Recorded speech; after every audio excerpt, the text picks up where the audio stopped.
Hello बच्चों। तो आज जो है हम क्लास 12th का जो है मैथ पढ़ेंगे। देखिए, क्लास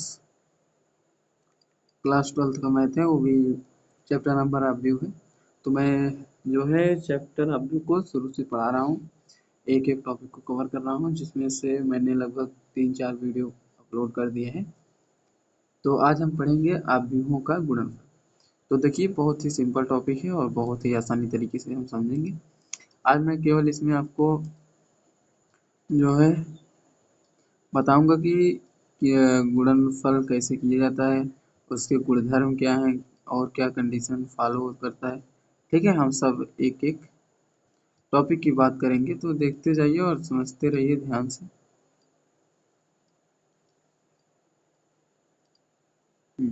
देखिए, सबसे पहला है कि दो अवयव ए और बी का गुणनफल ए तभी ज्ञात किया जा सकता है जब अवयव ए में स्तंभों की संख्या अवयव बी में पंक्तियों की संख्या। इसको समझिए। देखिए, कह रहा है कि स्तंभों की संख्या बराबर है आप बी में पंक्तियों की संख्या। जैसे आप मान लीजिए कि आप भी ऐसे बनाते हैं, ठीक है, ऐसे आप भी बनता है। तो पंक्ति ये हो गई, स्तंभ ये हो गए, ठीक है। कह रहा है कि स्तंभों की संख्या, यानी मान लीजिए आप भी ए है, तो इसमें स्तंभ कितने हैं? 2 स्तंभ है, ठीक है। स्तंभ कितने हैं? 2। और मान लीजिए ये कोई बी आप है, इसमें मान लीजिए ऐसे सेम टू सेम मैं बनाता हूँ, ठीक है। एक सेकंड रुको। हाँ, इसमें देखिए कितने हैं? बी में पंक्तियों की संख्या बराबर, ठीक है। पंक्ति कितनी है? 1 2, और स्तंभ मान लीजिए इसमें 3, ठीक है। तो पंक्ति कितनी है? इसमें पंक्ति कितनी है? 2 है। स्तंभ कितने हैं? 3 है। इसमें पंक्ति कितनी है? 3 है। स्तंभ कितने हैं? 2। कह रहा है कि ए में स्तंभों की संख्या 2 है, बराबर बी में पंक्तियों की संख्या। तो बी में पंक्तियों की संख्या कितनी है? 2 है। तो ये दोनों आपस में क्या है? बराबर। तो हम इस तरह के जो है अवयव को अगर गुणा करेंगे तभी ये आपस में गुणा होगा, नहीं तो नहीं होगा। तो इसलिए उसने पहले ही कह दिया है कि पंक्तियों और स्तंभों की संख्या बराबर होनी चाहिए ए और बी में, ठीक है। तो आगे देखिए, इस स्थिति में अवयव ए और बी गुणनफल ए बी के अनुरूप रहे जाते हैं यदि अवयव ए का क्रम यम पी है। मान लीजिए कोई अवयव है, उसका क्रम 3 और 4 है, ठीक है। इसको यम मानिए, इसको पी मानिए, यही तो कहा है। और बी का क्रम पी क्रॉस यन है। मान लीजिए बी का क्रम क्या है? पी क्रॉस यन, ठीक है। पी क्रॉस यन, क्योंकि इसमें p बराबर 4 है तो हम इसमें भी p बराबर 4 रखेंगे। तो कह रहा है कि ए बी, यानी जब गुणा करेंगे तो यम क्रॉस यन क्रम का एक ऐसा अवयव होगा जिसका i जेवा पद ए की iवीं पंक्ति और b के जेवीं स्तंभ के संगत अवयवों के गुणनफल के योगफल के बराबर होगा, ठीक है। तो देखिए, अगर इसमें आप ध्यान देंगे कि ये दोनों आपस में बराबर है, तो बच क्या रहा है? यम और यन। तो यम क्रॉस यन, यानी यम का मान 3, 2 का मतलब यन का मान 2। तो यानी जब भी हम गुणा करेंगे तो उसमें पहले वाले के लास्ट वाला और दूसरे वाले के पहला वाला दोनों आपस में क्या होने चाहिए? बराबर। अब इसको आसान तरीके से समझिए। पहले का दूसरा और दूसरे का पहला, ठीक है। देख रहे हैं आप, दोनों का सेम टू सेम उल्टा है। तो इसी तरह से समझ सकते हैं, एक का 2, 2 का 1, ऐसे 12 और 21, ठीक है, 12 21। तो इसको आप अपने तरीके से समझ सकते हैं, जैसा चाहे वैसे, ठीक है। बाकी आई होप समझ गए होंगे कि पंक्तियों और स्तंभों की संख्या बराबर होनी चाहिए। अब आगे देखते हैं हम। इसमें दिया है अवयव, एक अवयव ये है, एक अवयव ये है। तो इसमें देखिए जो अवयव है A11, A12, A1J, A1P, फिर A21, मतलब ये पंक्ति की संख्या है ऐसे, ठीक है। ये सब पंक्ति है, और ये जो ऐसा ऐसे खड़ा खड़ा है ये सब स्तंभ है, ठीक है। तो आई होप समझ गए होंगे, तिरछा तिरछा पंक्ति है, सीधा सीधा स्तंभ है। तो ये हो गया कि देखिए ये पहला अवयव है इसलिए 1 1 लिखा गया है।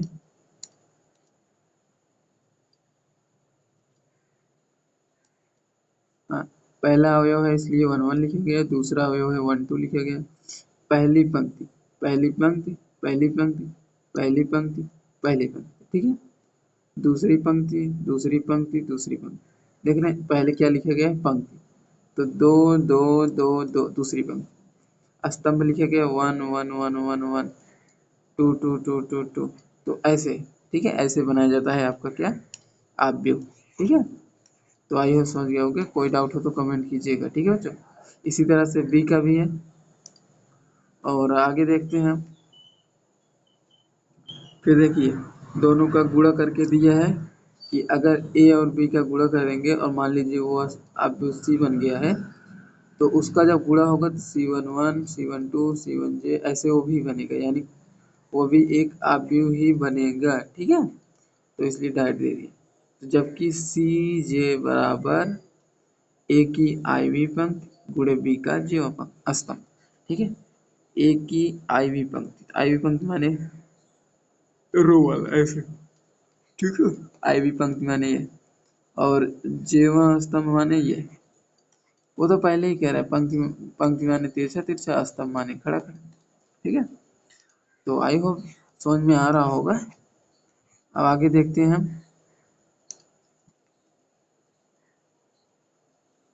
इधर दिया है इनका गुणा कैसे किए गए, देख रहे हैं, पहले पंक्ति रखा गया फिर स्तंभ रखा गया, फिर दोनों का जोड़ के रखा गया। पहले पंक्ति रखेंगे गुणे में स्तंभ रखेंगे, फिर ऐसे। जब आप एग्जाम्पल करने लगेंगे ना तो आपको समझ में आने लगेगा कि कैसे सॉल्व करना है क्वेश्चन को, ठीक है। अब देखिए आगे, आव्यूहों के गुणन के गुणधर्म, ये इंपॉर्टेंट है, इनको याद रखिएगा, तभी आप क्वेश्चन को सॉल्व कर सकते हैं आसानी से, ठीक है। अब इसमें समझते जाइए कि क्या क्या है। आई दिख रहा होगा। देखिए एक सेकंड बड़ा ही कर देता हूँ ताकि आपको अच्छे से दिखे। पहला है कि समानता आव्यूहों का गुणन क्रम विनिमय नियम का पालन नहीं करता है। विनिमय नियम माने होता है जैसे a प्लस बी प्लस सी, तो इसी तरह से इसको उल्टा करके ऐसे नहीं लिख सकते, ठीक है। इसको ऐसे नहीं लिख सकते, विनिमय नियम मतलब उल्टा सीधा करके आप नहीं लिख सकते, उसको जैसे क्रम में है उसी क्रम में आपको लिखना होगा। दिया है कि यदि ए और बी दो आव्यूह इस प्रकार हैं कि आव्यूह ए बी अस्तित्व में है, तो आव्यूह बी ए का अस्तित्व में होना अनिवार्य नहीं, आवश्यक नहीं है, ठीक है। कि अगर ए का आव्यूह मतलब अस्तित्व में है, बी का नहीं है, तो कोई जरूरत नहीं है। जैसा आव्यूह ए का क्रम यम क्रॉस यन है और बी का क्रम यन क्रॉस बी है, तो आव्यूह ए बी का अस्तित्व होगा, क्योंकि ए के स्तंभों की संख्या बी की पंक्तियों की संख्या के बराबर है। जबकि बी ए अस्तित्व में नहीं होगा, क्योंकि बी के स्तंभों की संख्या ए की पंक्तियों की संख्या के बराबर नहीं। ये आपको मैं समझाने की कोशिश करता हूँ, आप समझिए ध्यान से। देखिए मान लीजिए कि हमारा जो क्रम है ये ए का है और ये मान लीजिए बी का है। मैंने अभी यहाँ पर पीछे बताया था कि आपको ये दोनों छोड़ देना है, बराबर रहेंगे, लेना क्या है, ये दोनों एम क्रॉस बी, ठीक है। अब अगर ये तो हो गया ए बी का गुणा, अगर हम बी ए का गुणा करें तो यन क्रॉस बी यन और यम क्रॉस यन, तो इसमें देखिए ये दोनों तो आपस में बराबर हैं नहीं, तो इसलिए ये क्रम नहीं बनेगा, यानी इसका गुणा आप नहीं कर सकते, अस्तित्व में नहीं है, अस्तित्व में नहीं है, ठीक है। इतना ध्यान दीजिएगा।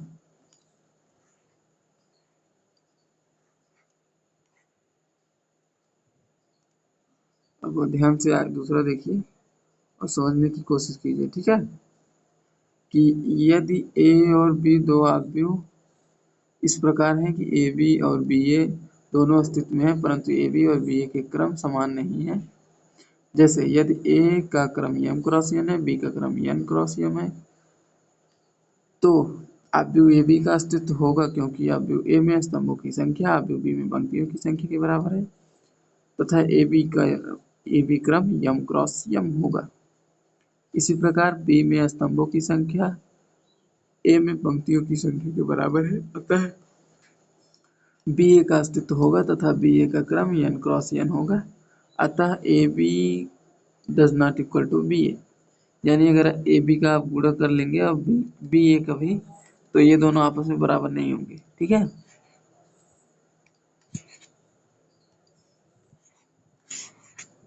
आगे देखिए तीसरा है हमारा, यदि ए और बी दो आव्यूह इस प्रकार हैं कि आव्यूह ए बी तथा बी ए दोनों अस्तित्व में है तथा दोनों के क्रम भी समान है तो भी ए बी और बी ए बराबर होना आवश्यक नहीं है। यानी ये जरूरी नहीं है कि ए बी और बी ए हमेशा बराबर, कुछ कंडीशन फॉलो हो सकती है अगर आपको दिया है। तो ये तो हो गया हमारा। अब आगे ले पेज पर बढ़ते हैं। ये देखिए हमारा दूसरा पेज है और इसमें क्या दिया है, एग्जाम्पल। ठीक है, अब बेहतरीन तरीके से आप समझ सकते हैं। ठीक है, तो आव्यूह ए बी बी ए दोनों अस्तित्व में होंगे, दोनों के क्रम यम क्रॉस एन होंगे, परंतु आवश्यक नहीं है कि ए बी बराबर बी ए। अब जैसे इसमें देखिए ए का मान लिए इतना, बी मान लिए इतना, दोनों को जब गुणा कर दिए, अभी गुणा करना सिखाऊंगा मैं आपको, तो इतना आ गया है और जब बी ए की बी ए का गुणा इतना आ गया है, लेकिन दोनों आपस में बराबर नहीं है तो A B does not equal to B A है। अब ठीक है, तो देखते हैं दूसरा पॉइंट है कि आव्यूहों का गुणा। ठीक है, आव्यूहों का गुणन साहचर्य नियम का पालन करता है। ए बी बी ए, ठीक है, बी सी क्रमशः M cross N N cross P P Q क्रम के आव्यूह है तो A B C equal to A B C. ठीक है, साहचर्य नियम मतलब गुणा वाला जो होता है, तो इसमें नियम पालन करता है। अब देखिए आगे, माना ए इतना है बी इतना है, तो अब आव्यूहों का गुणन की परिभाषा से ए बी बराबर इतना, यानी ए आई जे यम क्रॉस एन, तो इसमें से यम तो एन कट जाएगा, बचेगा क्या, यम क्रॉस पी। ठीक है, ये बचेगा यम क्रॉस पी, ये यम है। ठीक इसी प्रकार बी सी का पी पी तो कट जाएगा, बचेगा क्या, एन क्रॉस क्यू, तो एन क्रॉस क्यू बच गया।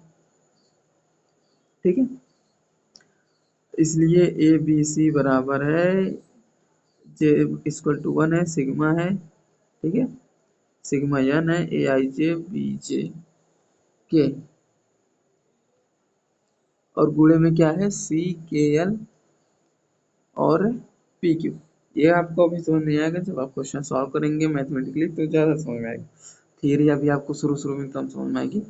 मैं थियरी एक बार फिर से कराऊंगा लेकिन अभी नहीं, लास्ट में, क्योंकि तब तक आपको इस सब्जेक्ट का जो है लगभग नॉलेज हो चुका रहेगा और आप क्वेश्चन सॉल्व करते रहेंगे, तब ये अच्छे से समझ में आएगा। ओके, ठीक इसी प्रकार ए बी सी का गुणा करेंगे, तो देख रहे हैं ये आपस में गुणा किया है, इसलिए लास्ट में दिया है ना ए बी सी आपस में क्या है, बराबर है। ठीक है, तो आपस में क्या है, बराबर है।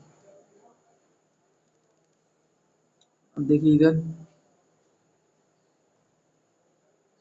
इधर है तीसरा पॉइंट है कि तीन आव्यूहों का गुणन आव्यूहों के योग पर वितरित होता है। यदि ए बी सी क्रमशः एम एन एन पी क्रम के आव्यूह हैं तो ए कोष्टक में बी प्लस सी, फिर गुणा कर देंगे तो ए बी प्लस ए सी आ जाएगा।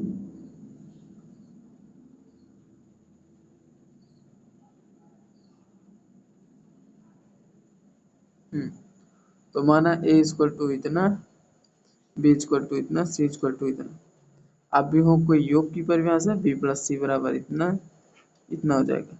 आव्यूहों को गुणन की परिभाषा से इसको गुणा कर दिए हैं, फिर सिग्मा बनता गया है, जब आप क्वेश्चन सॉल्व करेंगे समझ में आ जाएगा। ठीक है, ये केवल प्रूव किए गए हैं। फिर आगे दिया है ए बी सी क्रमशः n m n n p क्रम के आव्यूह हैं तो A plus B C A C plus B C, तो ये भी बराबर होंगे। अब देखिए चौथा पॉइंट है कि यदि आव्यूह ए का क्रम m क्रॉस n है तो I M A equal to A I, ठीक है, A I N equal to A, I मतलब होता है जो इंडेफिनिट वाला, ठीक है, तो आइडेंटिटी वाला, ये आइडेंटिटी।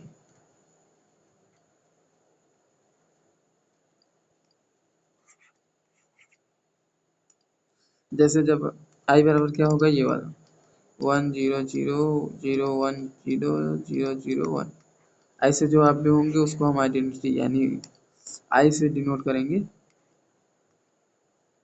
तो देखते जाइए, आई एम बराबर एम क्रॉस एन का इकाई आव्यूह, आई एन बराबर एन क्रॉस एन का इकाई आव्यूह। यदि ए एम क्रॉस एन क्रम का आव्यूह है तो ओ एक शून्य आव्यूह होगा। इसका गुणा करेंगे तो शून्य आएगा, तो सब पता है शून्य में किसी का गुणा करते हैं शून्य आता है, तो समझते जाइए ध्यान से। छठवा देखिए, आव्यूहों का गुणा समानता निरसन नियम का पालन नहीं करता है। A B equal to A C, A does not equal to zero यानी शून्य आव्यूह, B does not equal to C. A बराबर ए सी हो सकता है, लेकिन अगर ए जीरो के बराबर नहीं है तो बी जो है सी नहीं हो सकता है, उसको जीरो आव्यूह होना पड़ेगा। जैसे देखिए इसमें ए और ए कॉमन है लेकिन बी सी कॉमन नहीं है, तो अगर ए बी और सी को बराबर करना है तो ए को जीरो होना पड़ेगा, जीरो आव्यूह, तभी जो है सॉरी कह रहा है कि ए डज नॉट जीरो आव्यूह। अगर एक मतलब इन दोनों को आपस में गुणा करना है तो आपको ध्यान रखना होगा कि ए का मान कभी भी जीरो आव्यूह ना हो। अगर ए का मान जीरो आव्यूह होगा, जीरो आव्यूह है तो इसमें सब तो जीरो ही है, और इसके साथ किसी का मल्टीप्लाई कर दोगे तो ऑलरेडी जीरो ही आ जाएगा, ठीक है, तो इसलिए जीरो आव्यूह ए का मान नहीं होगा। दो आव्यूह ए और बी के लिए इस प्रकार की स्थितियां संभव है। इसमें B does not equal to C है, A does not equal to O है। अगर ये शून्य के बराबर नहीं है तो ये भी जो है बी और सी के बराबर नहीं होगा। देख रहे हैं, ए डज नॉट इक्वल टू, ये कंडीशन है कि जीरो नहीं होना चाहिए, और ये भी बराबर नहीं होगा। अब आगे देखिए, ए डज नॉट इक्वल टू जी ओ यानी ए का मान ओ के बराबर नहीं है, बी का मान भी नहीं है, तो A B does equal to zero हो सकता है, B A does not equal to zero.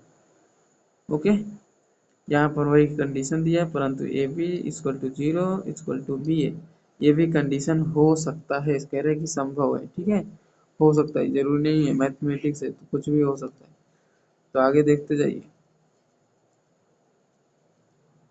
आठवां है, पूर्ण आव्यूह के लिए धन पूर्णांक की घातांक। माना ए एक वर्ग आव्यूह है, ए का मान 1 है तो ए ही आएगा, इतना रहेगा तो इतना आएगा, इतना रहेगा तो इतना। इसको ध्यान दीजिएगा, ये थोड़ा इम्पोर्टेंट है, एग्जाम में डायरेक्ट आ जाता है, तो देखते रहिएगा। इसको अगर ऐसे रखेंगे तो इतना देंगे। आप वैसे भी जानते हैं, अगर जैसे कोई चीज़ यम प्लस एन है तो वो जो है यम पॉइंट ए एन, क्योंकि घाते हमेशा गुणा में जुड़ जाती हैं, तो गुणा करने पर घाते जुड़ गई हैं, ठीक है, वही लिखा गया अलग अलग करके, बाकी कुछ नहीं है। ठीक उसी प्रकार ये है, अगर यम अंदर है एन बाहर है तो दोनों का आपस में गुणा हो जाए। देखते हैं 8वें पेज में क्या दिया है। इसके बाद एग्जाम्पल आ गया है। तो बच्चों आज के लिए हम इतना ही रखते हैं, थोड़ा टॉपिक तो है थोड़ा कम ही, लेकिन लेंदी हो गया, आई होप समझ में आया होगा। कोई डाउट हो तो कमेंट कीजिएगा, और हाँ, अगर आपको एग्जाम्पल सॉल्व करना है तो मैं एग्जाम्पल दे देता हूँ, तो आप इसको सॉल्व कर सकते हैं। ओके, देखिए एक सेकंड, हाँ उदाहरण है, ये सब आप देखिए, ए बराबर इतना है, बी बराबर इतना है, तो ए बी और बी ए का मान निकालना है, तो आप इसको सॉल्व कर सकते हैं, बाकी मैं खुद कराऊंगा, और ये एग्जाम्पल है तो आपको दिखा देता हूँ, आप देख के सॉल्व कर सकते हैं, ठीक है, स्क्रीनशॉट कर लीजिए। तो आप देख के खुद से प्रैक्टिस करिए, बाकी मैं तो कराऊंगा ये अलग से क्वेश्चन की प्रैक्टिस, तो ये तो खाली एग्जाम्पल है। हाँ, अगर आपको भी प्रैक्टिस करनी है तो आप एग्जाम्पल से शुरू कीजिए बच्चों, ठीक है, इससे क्या होगा कि एग्जाम्पल से समझ में आएगा क्वेश्चन की प्रैक्टिस कैसे करें। तो ये सब क्वेश्चन है, तो मैं यहाँ से शुरू करूँगा। अगले वीडियो में जो है प्रश्नावली 3 भी होगी, इसमें पहला क्वेश्चन कराऊंगा, फिर दूसरा तीसरा जो भी होगा सारे कराने की कोशिश नहीं करूँगा, क्योंकि आपको भी प्रैक्टिस करनी पड़ेगी, नहीं तो समझ में नहीं आएगा। मैथ है, बायोलॉजी, हिंदी, ये सब नहीं है कि आप याद कर लेंगे कि याद हो जाएगा, इंग्लिश नहीं। आपको इसमें जितनी प्रैक्टिस करेंगे उतने अच्छे समझ में आएगा। इसको सॉल्व कीजिएगा इन दोनों को। तो मिलते हैं नेक्स्ट वीडियो में, तब तक के लिए दोस्तों क्वेश्चन की प्रैक्टिस करते रहिए, ठीक है बच्चों। मिलते हैं नेक्स्ट वीडियो में।